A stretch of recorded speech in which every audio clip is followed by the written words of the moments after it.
Okay, let's start inshallah ta'ala by doing a quick review of where we left off or what we discussed last time. By then also some more people will have joined, hopefully.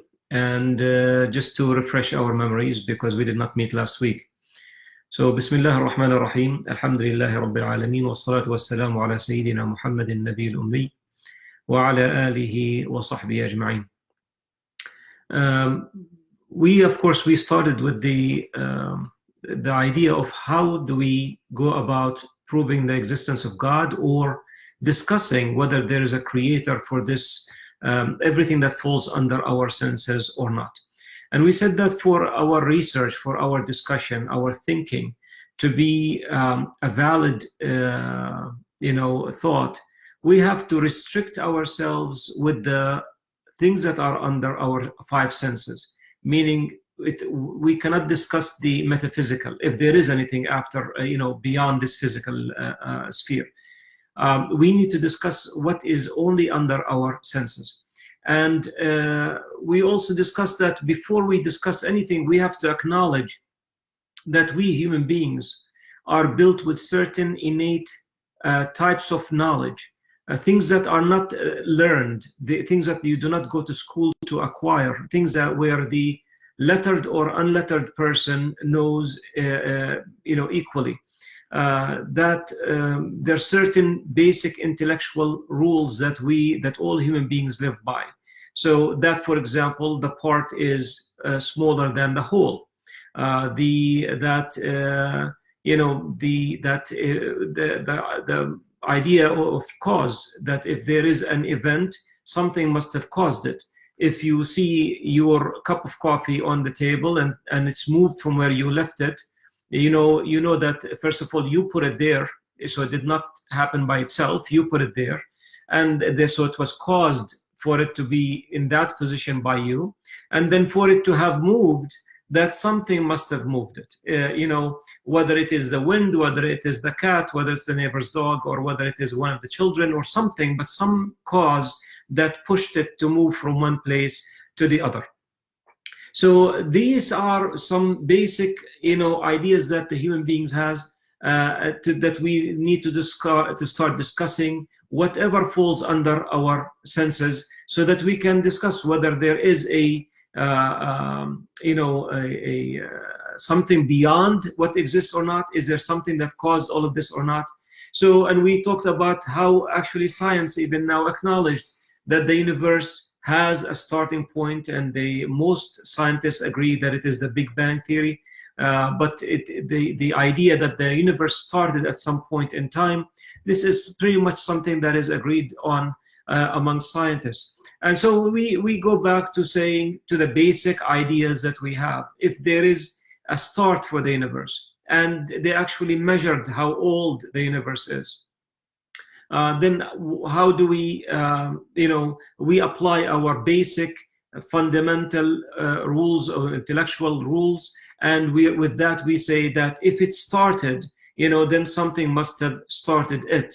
And that something, that whatever started it, it could not have been started itself, otherwise you're going to have an infinite loop, and that is impossible. So in other words, the being who's able to start something, is actually started started what exists.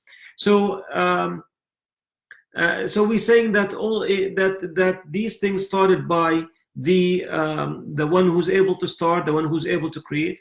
And we also mentioned that these basic rules that we have that are innate to the human being, and they're not physically part of it, but they are given to the human being as tools.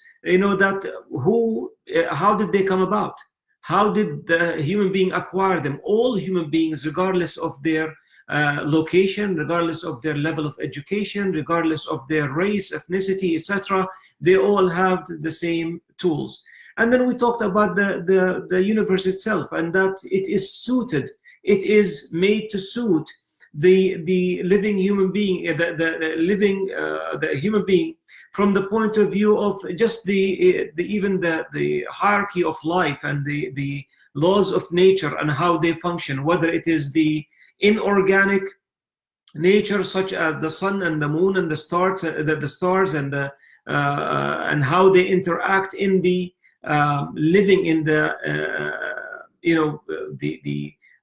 the universe and the earth and the human being, and how they impact our life, as well as the organic part, which is the living organisms, and how they are interdependent on each other, from animals depend on other animals, that depend on plants, that depend on the sun, and that depend on water.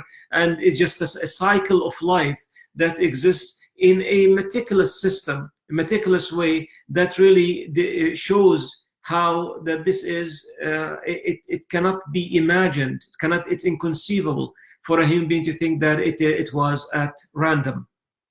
So the possibility, or the so we put these rules. One, we said it is the rule of the suitability of the world for the living of the human being, if we put the human being as the focus, the focal point, and the second thing is the system, what they call the fine-tuning of this universe to be suitable for the human being. And so all of this, we mentioned them as a as a starting point. And as I mentioned before, these discussions, I'm really I'm going through them a bit quicker just to present an overview, because the idea again is that inshallah ta'ala we'll come back to them in the detailed series if Allah ta'ala gives us the life and the ability. But we will come back to this discussion in detail, inshallah, as much detail as I can put in, and present them inshallah ta'ala in with that, and answering some of the issues that are raised against the points that are made, because everybody who's around these topics, and who's familiar with these topics, know that it's not it's a back and forth. All you have to do is just go to YouTube, and you will find tons of debates and amongst pros and cons, and people for and against, etc. And hopefully, inshallah ta'ala, with this the series and the next one, hopefully, and then we'll set up a way to all these changes and these debates, because just to prepare us in how to deal with the events or with the ideas, whether we know about them or not, how to deal with them, inshallah ta'ala, in the long term. With that being said, inshallah, now I will start with today. I mean, and this is a natural progression to where we left off. We left off with the idea that there is a creator who existed always, has no start and has no end. He's the most capable, subhanahu wa ta'ala, and he created the human being and created the universe, etc. And now the next question that comes, is again, we are still discussing the human being, and even when we discuss the existence of the creator, we put the human being as the center of the focal point, or the focal point in our discussion. The human being, the suitability of the world for the human being, the cycle of life as it serves the human being, and we started discussing the life of the human being, how it starts and how it ends, etc. And we're still discussing the human beings, and we want to dig a bit deeper, because it takes us to the next point. And when I say that we want to dig deeper, is to discuss the human being in terms of the needs that the human being has, because we talked about certain needs and how the universe is made suitable for the human being. So let's talk about some of these, these needs, and how they are, let's say, what the nature of their nature, and basically what we need to satisfy them. So if we look at the human being, you will see that there are many needs that are natural needs in the human being that require to be satisfied, that require to be given something to quell them.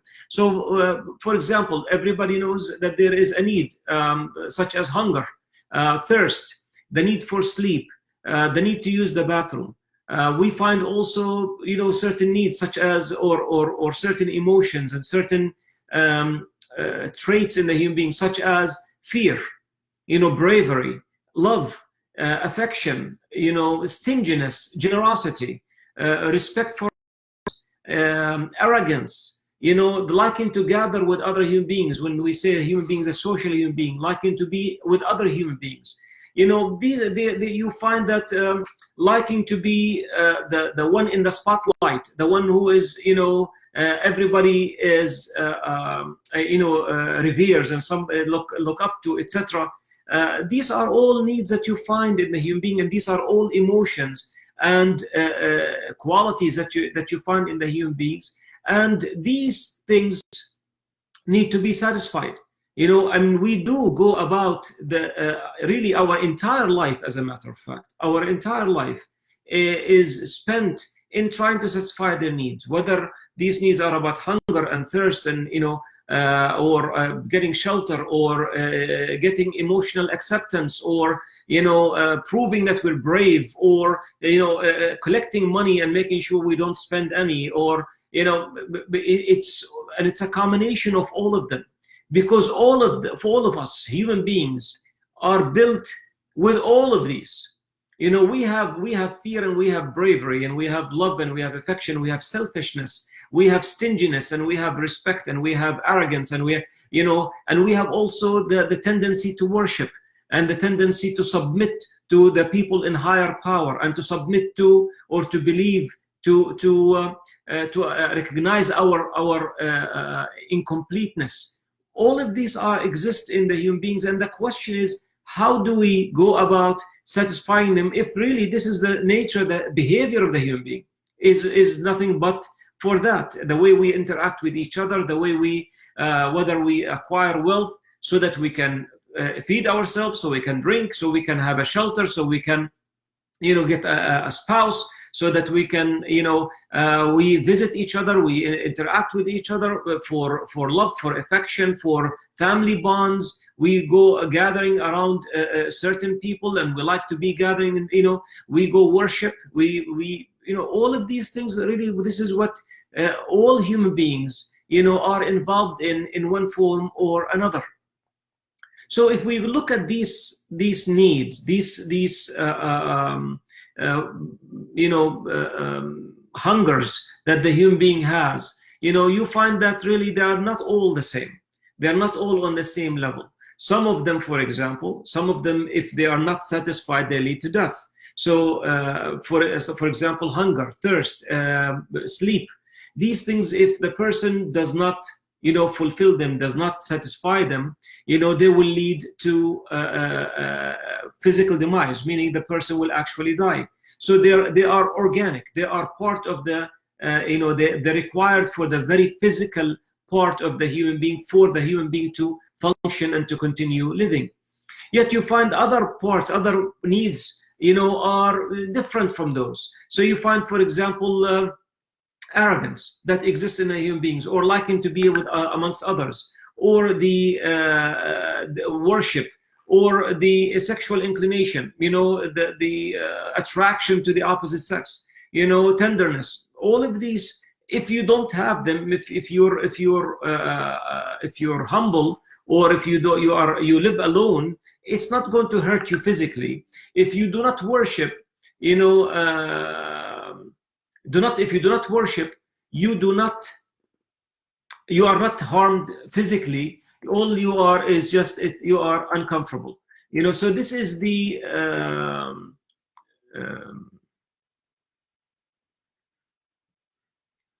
no.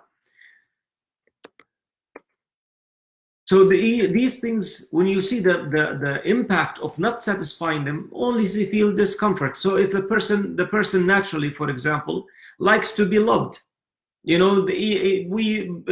like to be loved. We like to be felt that we're wanted, that somebody likes us, etc. If you don't get it, you don't feel good about it. You feel uncomfortable, but at the same time, it does not harm you physically, or that you that you end up having physical problems, or that you die from them.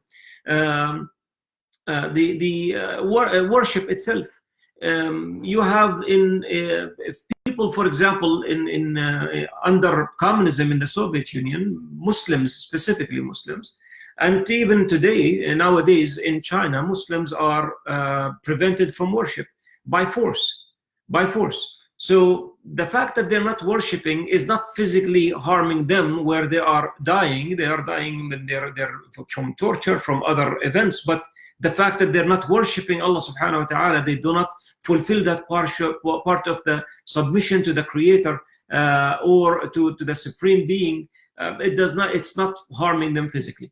What I'm trying to differentiate between is to say that these needs are, some of them are organic, some of them are biological, some of them that are physically, the impact of satisfying them or not satisfying them impacts the physical human being, while others might, are not.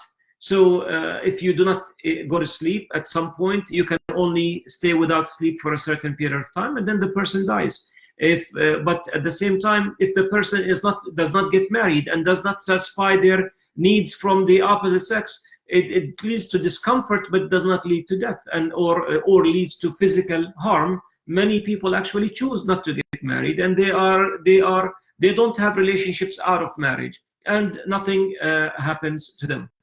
Okay, so you find that the second type of needs, if we may call them instinctive, or they are part of the living human being, but they are not the biological in their impact. When you satisfy them or you do not satisfy them, it is not. They're not a. They do not impact the physical human being. Now, if you take it at the same time, when you're the physical needs, when you're sleepy, you are sleepy. Physically, you're sleepy. It's innate. It comes from you, from inside. If you are hungry, you will feel your stomach growling. If you need to use the bathroom, you feel the urge physically to go use the bathroom. Versus, for example, the liking to be the center of attention, the person that everybody looks up to, for example. That is something that does not stir, a physical,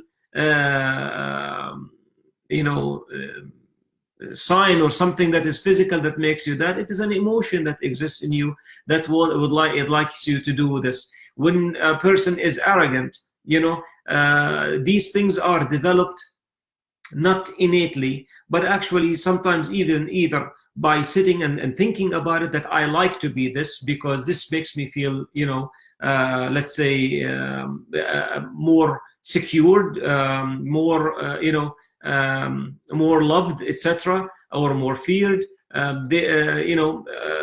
Then that's by thought, or by looking at somebody, for example, and you see how they are the center of attention, and then you are jealous of that, and you say, I would like to be like that. So in other words, an external factor, an external cause that made you think of it this way. The same thing with the sexual inclination. It is not innate that happens to you physically, but it is either it's stirred by something that a person witnesses, or by simply thinking about it, something like that. This is how these emotions are stirred. Generosity, the same thing. It's you're generous because either you determine, you're impacted by somebody else whom you've seen as generous, by some emotion, some liking to be generous, but it is not something physical. So what does that mean? It means that these needs are different. Some of them are physical, biological, some of them are actually not. And now there is, of course, the question is, how many of these needs, other than the biological, you can go through them if you wish, but how many of these needs are they endless? Well, in reality, if you look at these needs, you find that really they fall into three categories. All of what we mentioned, they really fall into three categories. So in other words, we're differentiating between what is actually the need, the instinct that exists in the human being, and the way it manifests itself, the way it shows itself, the way it appears. Because remember, we cannot ourselves think about the instinct. We do not see the emotion itself, but what we see is the the impact of it, or the result of it, the manifestation of it, how it shows itself. So for example, you see that selfishness, liking money, to acquire money, to acquire wealth, to acquire power, liking to to be the number one, fear. All of these serve what? Liking to be within a group. All of this serves what? It serves in the survival of that person. It's about you surviving and thriving, because the more you thrive and the more you excel and the richer you are, the more powerful you are, the more with more people who are you think they would protect you. All of this enhances your existence, enhances your presence, enhances your life, and therefore this feeds into your instinct of survival. So the more you have, the more powerful you are, the more you are the center of attention, where everybody glorifies you, everybody compliments you. You are actually enhancing your instinct of survival. You're enhancing your chances of being of surviving longer and thriving longer. This is really all of the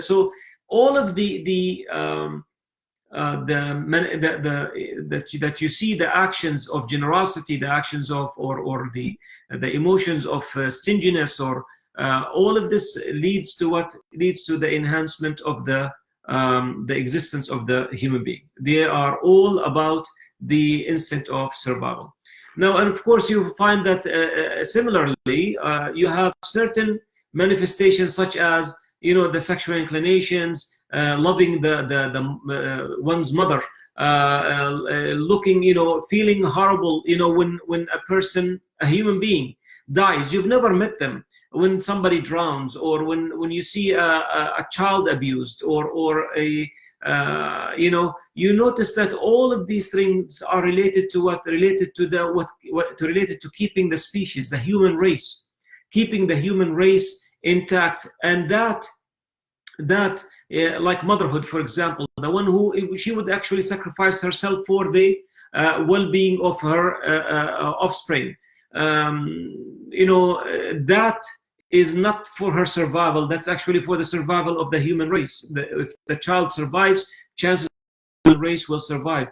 So you notice that these actions, or these manifestations, they feed again in one major channel, which is what? The preservation of the human race. And of course, lastly, you have the idea of respect, and the idea of the feeling of imperfection, the feeling of that you are in need of somebody bigger than you, somebody more powerful than you. Regardless what that is, it is not. That it's always more powerful, but it doesn't mean necessarily God as we know Allah subhanahu wa ta'ala, but anything, regardless how you envision him. But it's something that needs the feeling the human being to submit to, to rely on, to depend on, to seek the help of, to worship, to get the comfort from. All of that is actually again relating to what we call the idea, or the instinct of religiosity, or the instinct of religion, that the instinct of worship, that you are to worship something, whatever that thing is. And you find that most people throughout history, always, the most people worship something or the other, whether they worship the sun or the moon or the wind or the rain or the water, or they worship their pharaoh, or they worshipped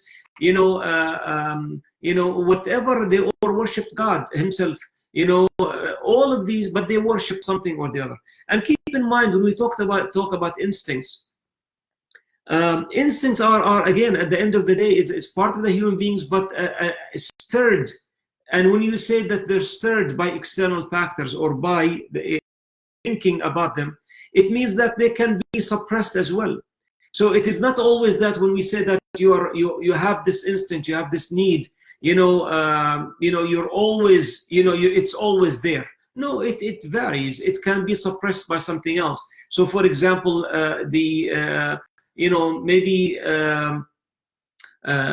loving one's child or caring about a stranger being, let's say, harmed, and that's part of the instinct of protecting the species. It might be suppressed by the immediate fear that comes to you, because now your existence is threatened.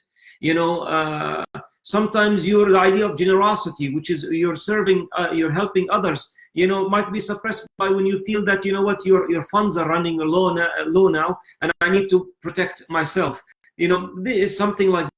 So I'm saying this can sometimes, one instinct can be suppressed by another. So when we say the instinct of worship, it does not mean everybody's going to be going on their knees and praying and making sujood and ruku'. That's not the meaning of it. It means that there is a need, there is a feeling in the human being that this human being is imperfect, really needs somebody to guide him, somebody to take care of him, etc. And always that somebody is more powerful than them, and they submit to them.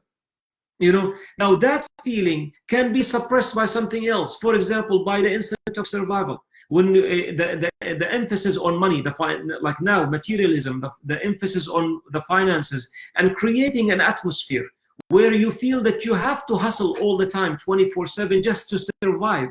That's a feeling. Whether it's in a reality or not is a different story. But you're thinking like that, automatically the idea of even thinking or feeling or relying on, feeling those emotions that you need towards the worship and the submission and all of this can be suppressed, can be suppressed because of the pressure of something else. And this is the same with the others. So I hope that this is it is clear. So when we talk about this, by the way, on the instinct of worship, it is also when we also talk about the fitrah of the human being. The fitrah does not mean that you worship God. Or some people, and we will discuss it inshallah ta'ala in the detailed series, some people when they come to the hadith, every human being is created on fitrah, and kullu mawlud, every born is born on fitrah, and the parents make him a Christian or a Jew, and then the assumption, some people explain it as therefore you were born a Muslim, and this is actually not the meaning of fitrah. And the definition of the hadith in this way is wrong, and we'll come to it inshallah ta'ala as I said in details. But the fitrah here is just the inclination, the feeling that exists in the human being to want to worship, to be ready for the whatever God subhanahu wa ta'ala, Allah subhanahu wa ta'ala sends, and etc. So it's just the readiness, the wanting to, but it is not more than that. And again, we will discuss it inshallah ta'ala in detail. Now, some people, by the way, deny this. Some people, especially like now some atheists and materialists, Darwinians, they deny, some of them deny the idea of the fitrah altogether. The idea that you are built wanting to worship, this is rejected totally. Others actually they put it under the Darwinian model that it was done really for the purpose of survival, that you only worshipped because as part of the group, and you are that leads to your survival. Some of them, they say that, for example, that this is something that your mother taught you so that you can survive. And for example, take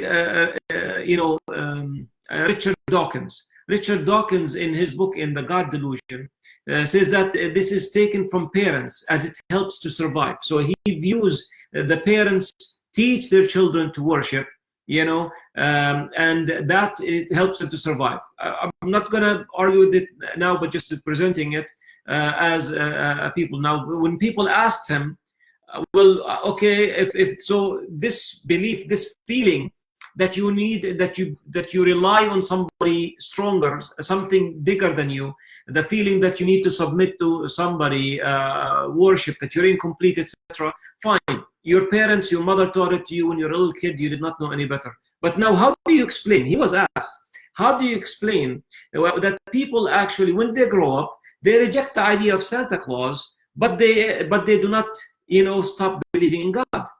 And of course, he had no answer, because they reject the tooth fairy, they reject these nonsense things, but they are not rejecting the idea of God, and they still believe that there is a creator, etc. How do you explain that?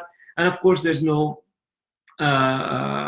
you know, in other words, if the belief itself, the feeling of incompleteness and the feeling of to worship and to submit that exists is a myth, just like the other myths, why wasn't it wiped out with the rationality that you have once you grew up, and now you can say Santa Claus not real, tooth fairies are not real. Sorry to shock some people, but tooth fairies are not real. So now at the same time, God, you know, is still there. It should be a myth as well, you know.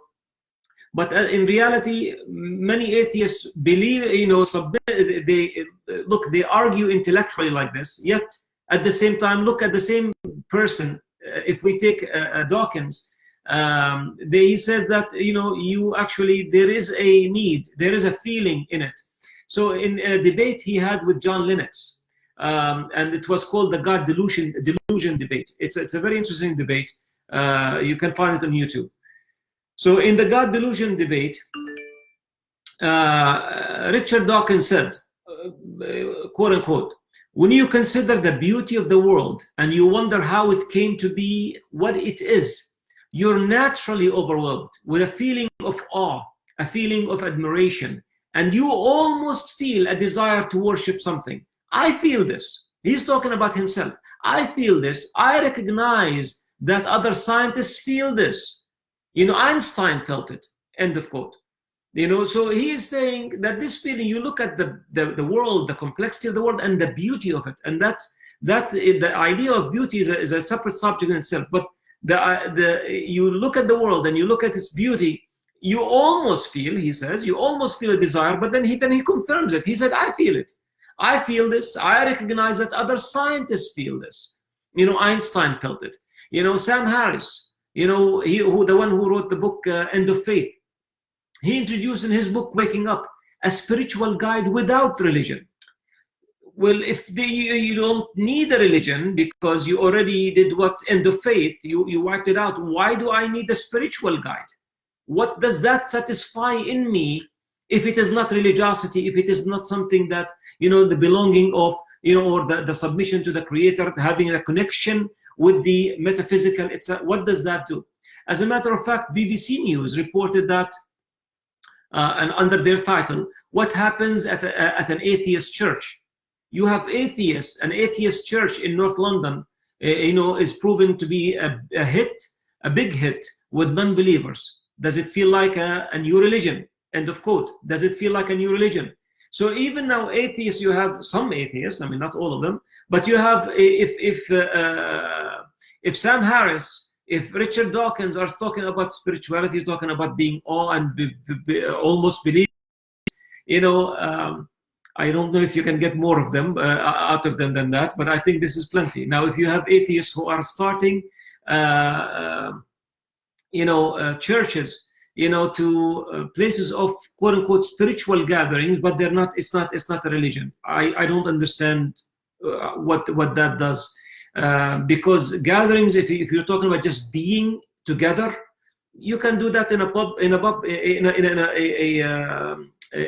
You can go do that in a soccer stadium or something. You don't have to go in a place that is quote unquote for spiritual, whatever that means. But what does it satisfy? That's the question, you know. And so really, in a way, intellectually or verbally, they say that it's not there, but at the same time they're saying that they feel it. They feel that there is that instinct of religion or instinct to worship, that the drive that pushes you to worship, you know, or to submit to the Creator, etc. To feel that there is something more than that, and that is what we said, what the instinct of religion or the nature is all about. So now let's go back to our instinct and organic needs. And why am I mentioning them like that? Because the point here is that if they need to be satisfied, and I hinted a little bit that they can be at conflict, they can be at odds at sometimes. The question is not whether the human being can come up with a set of laws and says, here, you go with it. The question is whether they can come up with a balanced set of laws that satisfy all of these needs that the human being has without satisfying one at the expense of another. We all agree, without discussing any system, if one of them overcomes the others, that is going to create an imbalance in the society. So for example, if we focus on one instinct, the instinct of survival, and part of it is the love for wealth and possession and making yourself stronger, etc., immediately acts of injustice will increase, crime will increase, because again, as they say, I am after satisfying number one. So if I am number one and the whole world comes, by any means necessary, then it becomes a more than the Wild West. It's just every person for their own at the expense of the others. So if you put that, if you make that as the cornerstone for your satisfaction, that is what you're going to create, a very selfish, self-centered, a human being who does not care much about the injustice they inflict on others, the pain that in other words, what is being sacrificed here is the instinct to protect the species, to protect the others, and at the same time, for the expense of one. The same thing, if you deprive the human being from that and you say, no, it is not you that matters really, it's the collective, meaning it's the species, the human race, the society at large, not you alone. So we are going to deprive you from certain things that you feel that you need. How is that going to be helpful? Because now that person, again, we're talking about the comfort and the tranquility and the peace that the human being is supposed to have. Then how can they feel that if they are not satisfied? If they feel that there is an urge in them that is not satisfied, So the point here is that it is they have to be satisfied in a balanced way. But we're faced here with a problem, and the problem we're facing here is that how can we even come up with a balance if we cannot even measure them? How can I measure these instincts and these emotions and these needs that exist in the human beings? And are they all the same in every human being? You find one human being somehow much more generous than another. That one person is just, counting pennies and making sure that, every penny counts, and I can't give anything. And the other one says, here, no problem. One person is, you'll have to drag them to pray, and the other person loves to pray. How do you measure the strength of each? How do you come up with a system like that? In other words, we are not able, those instincts themselves are not even under our senses. For us to even think about them. These, what's under our senses is their manifestations. So not even the instincts. But those manifestations vary from one person to the other. They get suppressed by one, or because of the other circumstances, the mood of the day. There's no dipstick to measure each one to say, okay, now we hit the 50 mark, assuming that the 50% mark is the right measure.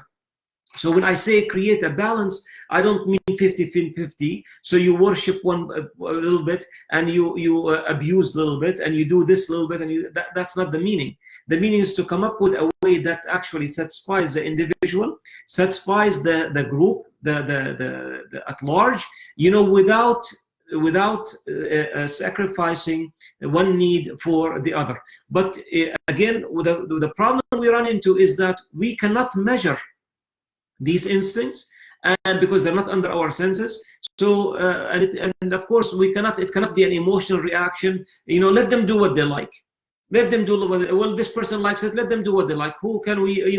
That's an emotional reaction. It is not a. It's not an intellectual. And even the mind again has its limits. So we cannot.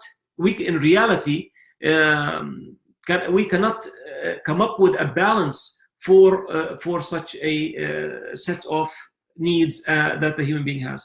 Now we talked, and I'll give an example.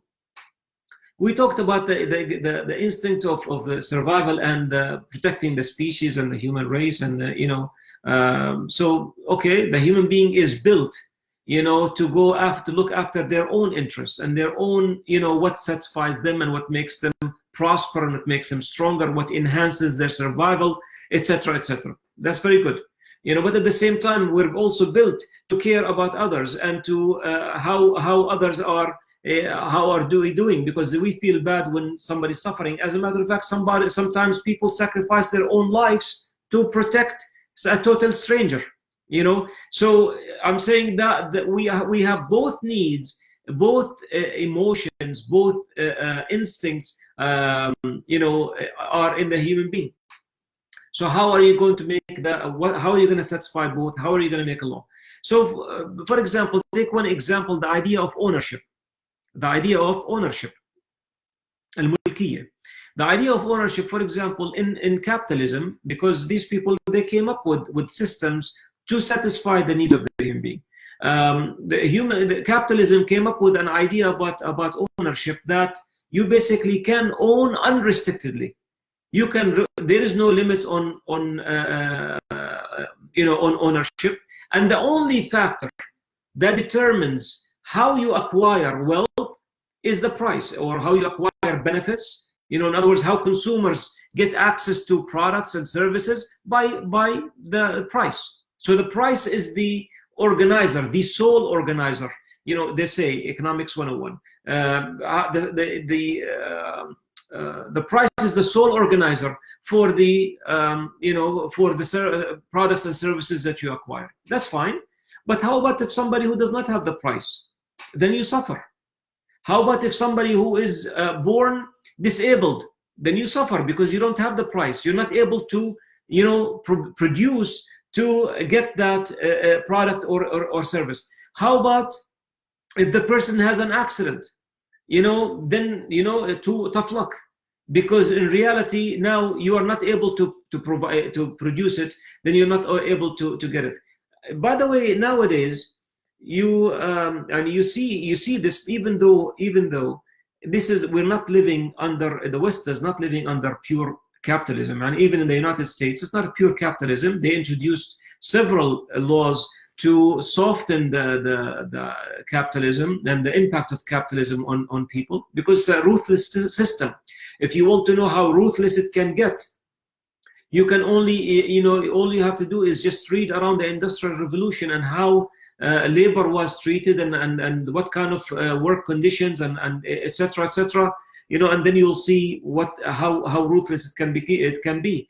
Not going into even nowadays, so in the United States they introduced some things that are alien to capitalism: Social Security and Medicaid, Medicare. These things were added to the system to soften the blow, because again, you run out of a job, you are not able to provide, acquire services. So if you're sick, you need the service, the doctor's services, you don't have the money for it, then go die.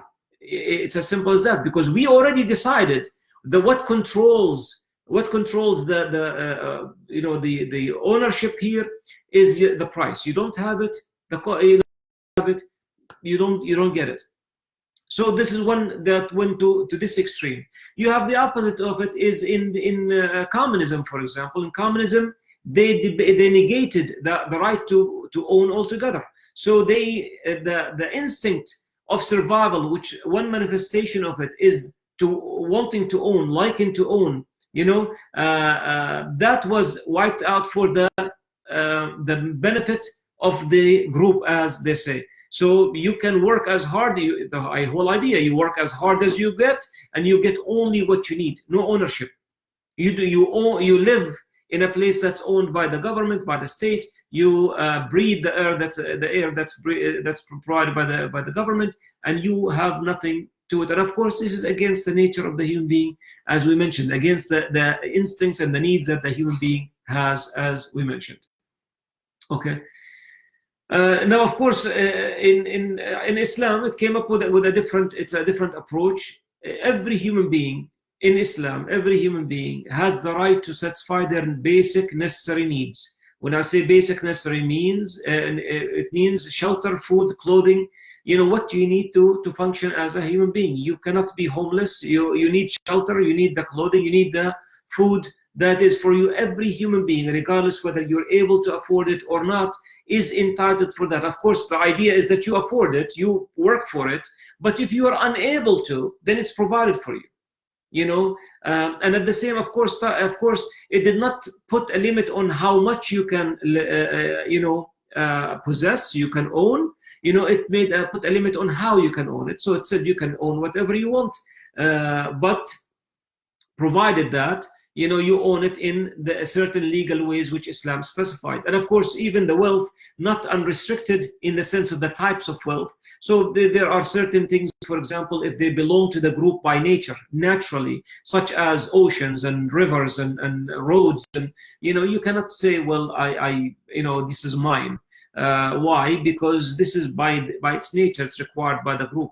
But other than that, really, it left it open. So that satisfied the need of the human being to possess, to own, and at the same time, not at the at the expense of the group and the other part, or the other manifestation of the instinct of protecting the species, which is allowing the others in the society to prosper and to exist. So I mean, just as an example, that when we talk about creating the balance, and this is really impossible for a human being to come up with.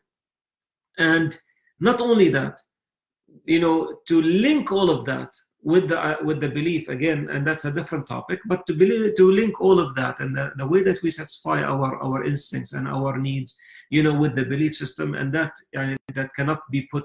But somebody who is who knows the nature of the human being, who knows the needs of the human being, and not only as, do I know my own needs? Do I know what I want? Yeah, maybe now I think I do. 5 minutes later, I might change my mind. Tomorrow, I might put one ahead of the other. This is the nature of the human being. We don't know really what is best for us. And when we talk about a system that makes a human being with all of the complexities, in terms of the nature, that when I say the nature, I don't mean just the instinct of worship. I mean this nature of the human being, of being somebody who is after the instinct of, with the need to survive, and the need to let the human race continue and thrive and worship, and with all the manifestations that come into them and how they overlap and how they interconnect, etc. That is not something that the human being has done, is able to do. And if you notice, even in the most advanced nations in the world now, laws that are put are reversed, and they are when they think that there is this is what will fix this problem, you find them breaking something else, but all of this results in what? In misery for the human being, because the experiments the social experiments that you're running, you're playing with the lives of human beings and the lives of the lives of the people in the society. So how do you expect that such a this does not have an impact on the people? And we can go through many laws that have been put in where they thought this would be tough on crime, because again, to protect the group, at the expense of the individual. So you commit a crime 3 times and you 3 strikes and you're out. And it ended up being really very abusive to many people who did literally the same crime 3 times. However, they were light crimes, and ended up in life without the possibility or for parole for minor crimes. The way that the slavery was treated, the way women were treated, the way these, to say how should the human beings live, how should they satisfy their organic needs and instincts, we say that this has to come from somebody who knows the nature of the human being. أَفَلَا يَعْلَمُ مَنْ خَلَقَ أَلَا يَعْلَمُ مَنْ خَلَقَ وَهُوَ اللَّطِيفُ الْخَبِيرُ. That really, doesn't he know? أَلَا يَعْلَمُ مَنْ خَلَقَ وَهُوَ اللَّطِيفُ. Doesn't he know what he created? And he is the most meticulous, al-Latif, al-Khabir, the expert in what he created. And that is Allah subhanahu wa ta'ala, the creator. We talk And we said that the reality of the human being cannot function without a system to organize all the needs, all the whether they're biological, whether they're instinctive, in their complexities, without being coming from somebody who knows what these complexities are, somebody who created them. And that leads us, of course, to the next topic, which is the discussing that system, where it's going to come from, meaning the claim of prophethood by Muhammad sallallahu alaihi wasallam, and we want to examine the prophethood of Muhammad sallallahu alaihi wasallam to see where the law comes from, and also the next source of aqidah. So I have not looked at any of the questions. This is it for today, but I have not looked at any of the questions because I wanted, inshallah ta'ala, and after I'm done that, I address the questions. If you have any questions, comments, corrections, please feel free. I mean, I have my notes, but I'm speaking in a way off the top of my head. So if I misspoke, please correct me. I'll be happy to be corrected. Wa alaikum assalam. Do you call this fitra? I'm not sure, Brother Rashid, what you're referring to. Did I miss something?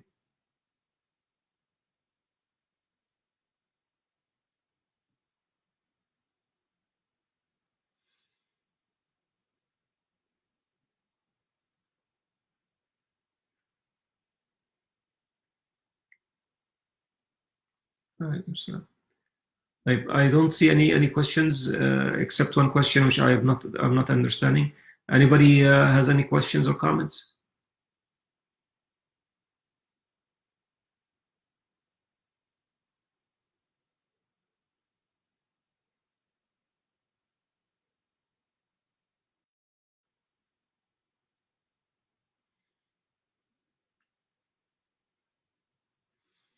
The instincts, they are part of the fitra, yes. So they are, when we say the fitra, the nature of the human being. So if you're talking about the fitra here is used in two ways. If you talk about the fitra as related to the ibadah, as related to worship, it's normally you can translate it to the instinct of worship, but when we say fitrat al-insan, as how Allah Ta'ala fatara al-insan as a whole, all of them are part of the fitrah. These are all part of the fitrah of the human being. How we are set up with our emotions, with our needs. These are all, they would be under that fitrah in the general sense, in other words.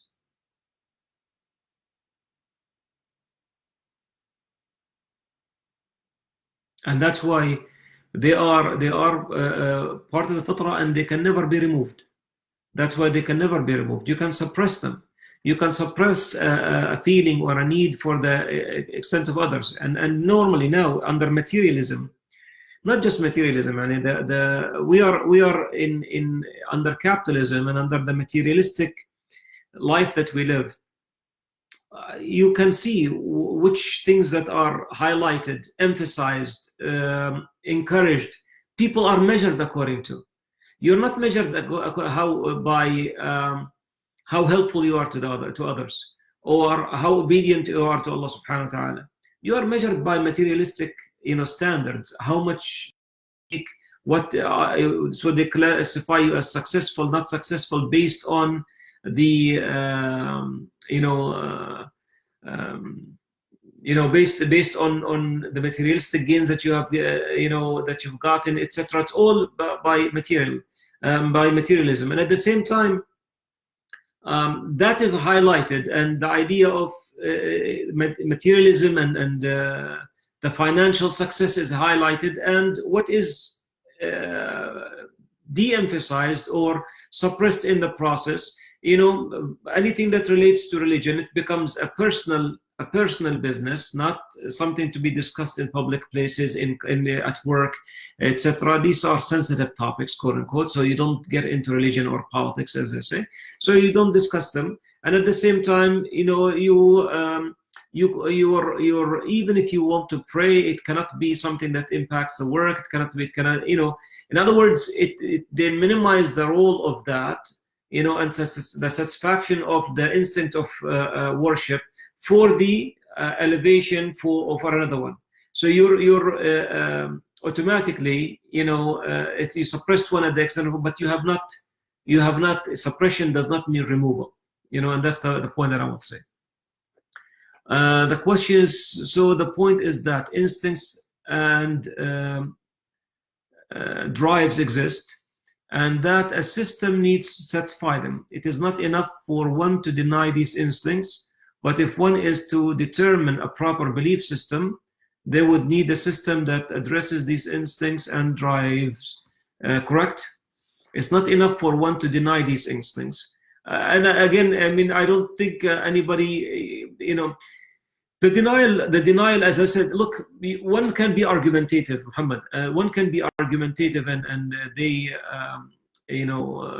some of them deny them, like Richard Dawkins and Sam Harris, when they say this, but then they come up with stuff that really exactly the opposite of what they just said. That's just being argumentative, and then they go back and conflict, with themselves. But what they do is they spin it. So, for example, when Dawkins comes and says that this is something that is, the religiosity is taught by your mother so that you can actually, to help you survive. I don't know how that is, but they come up with an explanation to it, and for them the explanation is a matter of fact. I mean, I don't know how they can take that and prove it, that this is why how you got it from your mother and etc. How do you actually prove that to be a matter of fact, and that the purpose of it is for survival, even though historically many people, how many millions died for their religion, not, they did not survive because of their religion. So if I'm understanding your question correctly, that it is, if they deny it in one way and they prove it in another. The other thing is that they give it a different explanation. But if we want to, if one is to determine a proper belief system, they would need a system that addresses these instincts. Yes. So in other words, a belief system in itself, just to say that we believe in God, I believe in a creator, and I believe that we have these needs, and then we draw the line and we stop there, then really, okay, what have I accomplished? That belief system has to produce some way for what it just acknowledged. You acknowledged this nature of the human being, then now you have to provide a solution for how it is going to function. Otherwise, you are going to have a system that is not of the same, that's not resulting from the same belief. So how can there be a coherence? How can there be a relationship between the two, where there is the human being functions as one, because you function based on your convictions, and convictions come from your point of view of life and how you view life, and that's part of the belief system that you have. So that needs to result with a a system that allows you to satisfy them correctly. Because satisfying them, just the mere satisfaction, you can satisfy it in all kinds of different ways. The question is, how do you satisfy them correctly, and how do you create that balance where you do not satisfy one or the other? And for example, you can satisfy the instinct of worship, by worshiping an idol, by worshiping and people worshiping people, or worshiping, it can be done by in various ways. All needs can be satisfied in all kinds of different ways. Now, what makes it right is the source, where it came from, and that's a discussion that, inshallah ta'ala, part of next week's bi'idhnihi azza wa jalla.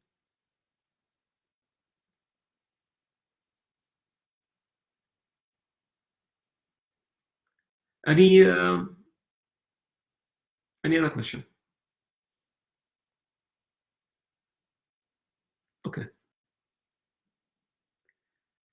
then inshallah and we'll pick it up next week inshallah. And our topic next week will be the prophethood of Muhammad sallallahu alaihi wasallam, and briefly, because we're going to come back to it, when we talk about the next series inshallah, just to continue with our sources of aqidah. And just like we mentioned so far we said we are using the mind, and of course we're going to go to to reach the existence of Allah subhanahu wa ta'ala, and of course the guide, what controls our mind and what we can think about, what we cannot think about, is the nature of the subject. If it's under our senses, we have some information about it that we can explain it with, then we can actually think about it and produce an idea that we can believe in. But if it is not, it's beyond us, it's beyond our senses, it's in the metaphysical, then we need something else, and that is where the text or the textual evidence comes in, and that's our topic بإذنه عز وجل next time. طيب سبحانك اللهم وبحمدك نشهد أن لا إله إلا أنت نستغفرك ونتوب إليك. بسم الله الرحمن الرحيم. والعصر إن الإنسان لفي خسر إلا الذين آمنوا وعملوا الصالحات وتواصوا بالحق وتواصوا بالصبر. وآخر دعوانا الحمد لله رب العالمين. جزاكم الله خير for attending, and we'll see you inshallah next week. Assalamu alaikum.